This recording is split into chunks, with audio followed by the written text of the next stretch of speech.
परभणी जिल्ह्याचे पालक सचिव यांना माझी विनंती आहे, आपल्या जिंतूर येथील मुरुमखेडा गावातील 100% कर्णबधीर मुलगी ऋतुजा भवानकर हिला सामाजिक न्याय विभागातर्फे दिल्या जाणाऱ्या कुठल्याही योजनेचा लाभ मागील 1 वर्षापासून मिळाला नाही। हे मिळावा यासाठी तिचे पालक मागील 2 वर्षापासून पाठपुरावा करीत आहेत। या कामासाठी परभणीचे जिल्हाधिकारी, एसडीएम आणि संबंधित तहसीलदार एसडीएमने आदेश काढलेला आहे की या मुलीला या योजनेचा लाभ देण्यात यावा, पण अद्यापर्यंत मुलीला कुठलाही लाभ मिळाला नाही।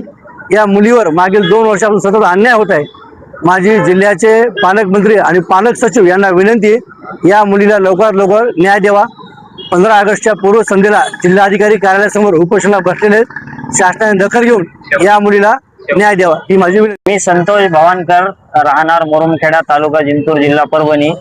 आपले सरकार सेवा केंद्र चालक असून 2018 पासून सन्माननीय कलेक्टर ऑफिस आणि मंत्रालयापर्यंत माझ्या गावी मला हक्काचे आधार सेंटर मिळावे याकरिता पाठपुरावा कागदोपत्री कायद्याच्या अंतर्गत राहून कागदोपत्री पाठपुरावा करीत असून मी मागील 2024 ला जिल्हाधिकारी कार्यालयासमोर 13 दिवस आमरण उपोषण केले आणि 15 ऑगस्ट 2024 ला आझाद मैदान येथे उपोषण केले।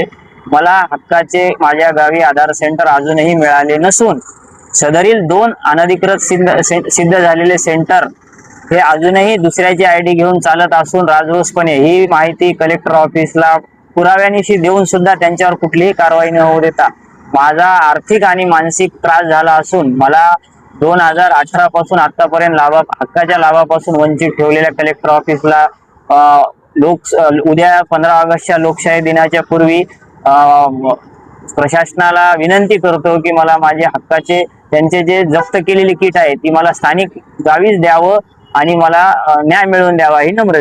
परभणी येथे आंदोलन जनता मैदानामध्ये मी दिव्यांग जिल्हाध्यक्ष सय्यद युनुस ह्या नात्याने आलेलो आहे आणि दिव्यांगावर सतत अन्याय होत चाललेला आहे। आपल्या परभणीमध्ये विशेष म्हणजे एक दिव्यांग आहे सय्यद इम्रान, ह्याच्या फ्लॅटवर काही लोकांनी कब्जा केलेला आहे आणि ह्या आंदोलनासाठी आज 12 ते 13 दिवस झाले, पण फक्त प्रशासन हे कागदी घोडे चालवत आहे, कारवाई काही करत नाही। त्याच्यानंतर ही आमची एक बहीण आहे जिंतूरची ऋतुजा, ही 2 ते 3 वर्षापासून हिची पगार सगळं मंजूर झालेली आहे, पण हिला काही पगार वगैरे काही मिळत नाही। ही पालकमंत्री आपले आहे महिला आहेत आणि तिथली तहसीलदार महिला ती पण महिला आहे आणि त्या 2 महिला असताना पण ह्या अपंग महिलावर अन्याय होतो, म्हणजे ही खूप कुठं ना कुठं ही शर्मेची बाब आहे आणि ह्याच्याकडे गांभीर्याने लक्ष द्यावा आणि या दिव्यांग बांधवाला लवकरात लवकर न्याय द्यावा ही मी प्रशासनाला विनंती करतो।